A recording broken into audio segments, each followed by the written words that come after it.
Unjuk rasa menolak tunjangan fantastis anggota DPR berujung tragedi.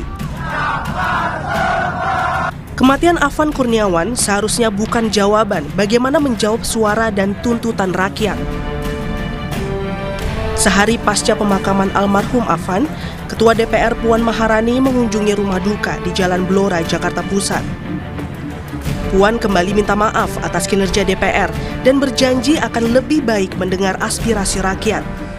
Atas nama anggota DPR dan pimpinan DPR, sekali lagi saya meminta maaf jika kami sebagai wakil rakyat belum bisa bekerja dengan baik secara sempurna. Kami akan mengevaluasi, kami akan berbenah diri, kami akan mendengar aspirasi rakyat dengan lebih sehat, lebih baik. Wakil Presiden ke-10 dan ke-12 Republik Indonesia Yusuf Kala mengingatkan para anggota Dewan seharusnya dapat menahan diri agar tak melukai rakyat. Dan tentunya bagi para pejabat, para anggota DPR untuk menahan diri menjadi pelajaran yang besar. Jangan bicara asal-asal dan jangan menghina masyarakat juga. Ini semua yang menjadi penyebab daripada masalah. Direktur Eksekutif Trias Politika Strategi Agung Baskoro menilai DPR pun harus berani transparan menjawab pertanyaan masyarakat agar tak lagi jatuh korban. Sederhana ini kalau mau diredam, ya dibuka itu nota anggaran, dibatalkan, ya disesuaikan supaya apa? Supaya legitimasi politik anggota dewan, wakil rakyat ini kembali pulih. Karena kalau ini dibiarkan tanpa ada gebrakan, terobosan yang spektakuler untuk mengatasi ini akan terus berlanjut. Jadi jangan main-main dengan aspirasi masyarakat. Ya sekecil apapun tuntutan mereka jangan disepelekan, jangan tunggu ada korban lagi lah. Para anggota dewan dipilih rakyat untuk mewakili suara mereka di Senayan. Perannya dinanti untuk jadi jawaban aspirasi, bukan melukai rakyat yang mendamba kesejahteraan dan keadilan. Tim Liputan Kompas TV. Kita akan bahas terkait dengan langkah DPR untuk merespons unjuk rasa dan aspirasi masyarakat yang bergulir sepekan belakangan bersama anggota Komisi 6 DPR sekaligus Sekjen Partai Golkar Muhammad Sarmuji. Hadir juga di studio Kompas TV Direktur Eksekutif Parameter Politik Indonesia Adi Praitno. Selamat malam Mas Adi, selamat malam Pak Sarmuji. Malam Priska, Bang Sarmuji. Malam Pak Sarmuji, sampai hari ini pengunjuk rasa bilang ingin segera DPR menjawab tuntutan yang disuarakan. Kapan bisa menemui para pengunjuk rasa? Sudah adakah kemungkinan untuk itu Pak Sarmuji? Ya memang agak dilematis ya. Pertama, unjuk rasa kali ini itu mohon maaf, perwakilannya itu sulit kita temukan. Jadi leadernya itu sulit untuk kita identifikasi. Biasanya kalau ada unjuk rasa itu ada leadernya dan karena itu ada perwakilan yang menyampaikan kepada DPR. Kedua, memang situasi ini bukan hasil dari pemetaan atau analisis anggota DPR, tetapi dari institusi-institusi yang otoritatif itu memang meminta rekomendasinya beginilah. Kira-kira akhirnya muncul rekomendasi supaya WFH saja, kalau bisa WFH saja. Tapi memang itu terkonfirmasi fakta di lapangan ketika aparat kepolisian pun tidak mampu mengendalikan unjuk rasa kali ini. Itu yang menjadi poin sebenarnya kenapa kok hingga saat ini belum bisa ditemui. Tetapi andaikan situasinya memungkinkan, kemungkinan bisa ditemui oleh pimpinan DPR. Kalau pimpinan DPR tadi sudah takziah, sudah melayat ke rumah korban, ada almarhum Afan. itu kan tadi sudah menyampaikan bahwa membuka diri untuk evaluasi, membuka diri untuk berbenah diri. Tadi Pak Sarmuji juga bilang kalau suasananya membaik akan menemui pengunjuk rasa. Tapi sebaliknya pengunjuk rasa juga dalam beberapa hari ini ingin menemui DPR. Nah, dengan kondisi ini, dengan perkembangan eskalasi, apakah mungkin misalnya di Senin atau Selasa atau segera ada dialog itu terjadi? Saya pikir memungkinkan ya. Nanti dilihat skenario pengamanannya seperti apa. Tetapi komitmen kita sudah jelas, sudah mulai lebih terbuka. Kami kemarin pun kami sudah menyampaikan untuk fraksi Partai Golkar di salah satu stasiun TV juga kemarin pagi. Untuk fraksi Partai Golkar siap untuk dievaluasi dan direvisi tentang fasilitas-fasilitasnya. Kalau dinilai berlebihan, ya direvisi saja, bahkan kalau perlu dicabut saja. Kalau memang dinilai berlebihan. Itu salah satu, dan itu beberapa fraksi saya lihat, saya baca beritanya, sudah mulai mengikuti.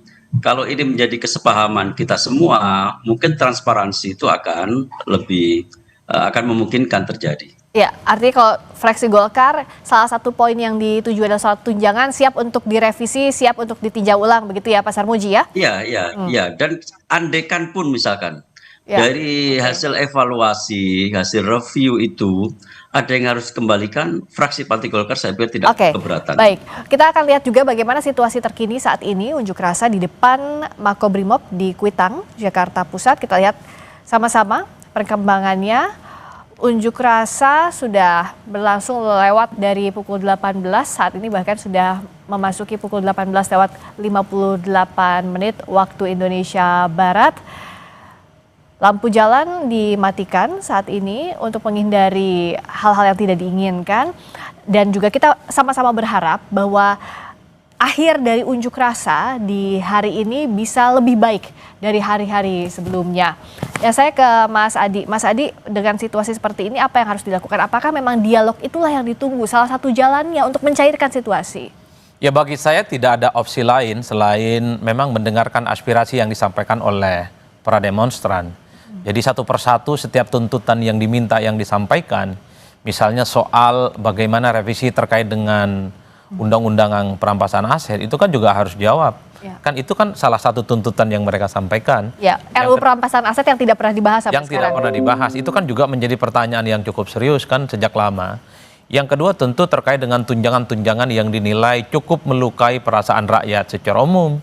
Karena di tengah masyarakat yang sulit mencari pekerjaan, PHK terjadi kanan dan kiri.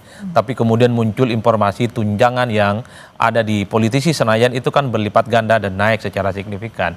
Inilah yang saya kira memang satu-satunya cara bagaimana berdamai dengan kelompok-kelompok aktivis dan kelompok-kelompok para demonstran supaya keinginan-keinginan mereka itu memang terakomodasi. Tentu tidak mudah bagi kawan-kawan anggota dewan karena mereka ini dalam banyak hal pastinya punya pertimbangan-pertimbangan politik yang pastinya perlu koordinasi dengan fraksi-fraksi yang lain. Tapi kalau kita melihat expose dan resultante bagaimana protes publik ini kan hampir tiap hari terus luar biasa jumlahnya dan tuntutannya itu saja, ya bagi saya memang tak ada pilihan lagi, harus berkompromi dengan mereka. Nah, yang ketiga, Friska, bagi saya secara prinsip ini kan menjadi guidance, semacam petunjuk bahwa kawan-kawan DPR besok-besok harus menjaga perkataan dan perilaku politiknya. Jangan sampai melukai perasaan rakyat, jangan terkesan kalau ada protes itu misalnya diolok-olok dengan kata-kata yang kasar, direndahkan dan seterusnya dan seterusnya. Pertanyaannya adalah apa yang kemudian membuat para demonstran kelompok aktivis yang sampai saat ini misalnya konsisten, mereka itu terus memperjuangkan aspirasi mereka, merasa terlukai dengan statement-statement elit itu. Bukankah elit dan pejabat publik itu mestinya kupingnya itu tebal? Jadi sekalipun ada protes, resistensi dan kritik apapun, ya mestinya harus sabar menghadapi itu. Dan diterima ya, bukan justru resisten terhadap kritik yang disampaikan publik. Betul, itu yang saya kira ada paradoks yang kita hadapi, rakyatnya susah, DPR-nya joget-joget. Nah, jangan sampai jangan ini sampai harusnya gitu lagi. Dievaluasi.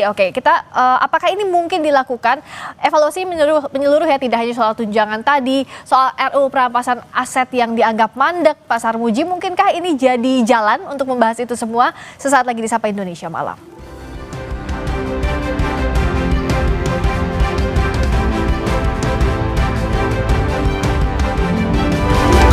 ada Direktur Eksekutif Parameter Politik Adi Praitno dan anggota Komisi 6 yang juga Sekjen Partai Golkar M. Sarmuji. Pak Sarmuji, apakah ini bisa jadi pintu masuk untuk evaluasi tidak hanya soal tunjangan tapi juga soal RUU perampasan aset yang mandek yang ikut dalam tuntutan beberapa hari ini?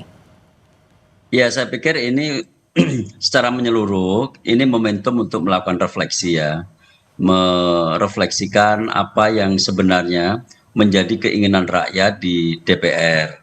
Saya juga sepakat bukan hanya soal tunjangannya, tetapi rakyat itu sebenarnya menuntut ada kepatutan diri dari anggota DPR. Ya, ada empati ya. Kadang-kadang ada hal yang tidak patut memang dilakukan atau diucapkan atau ditampilkan dalam kehidupan sehari-hari. Ini kan antara wakil rakyat dan rakyat yang diwakili menjadi kelihatannya terlalu jauh jaraknya. Sehingga rakyat kemudian marah, ada perasaan tidak terwakili melalui wakil-wakilnya. Karena itu ini merupakan momentum dan saya sudah tegaskan fraksi Partai Golkar untuk berpegang pada ukuran kepatutan diri dalam berkata, dalam bersikap, dalam berpenampilan, dalam berperilaku. Ya. Dan tadi saya ingin tegaskan sekali lagi, soal tunjangan, kalau memang nanti harus direvisi, direview ternyata memang ada kelebihan yang dinyatakan hasil review itu, kami pun siap untuk mengembalikan.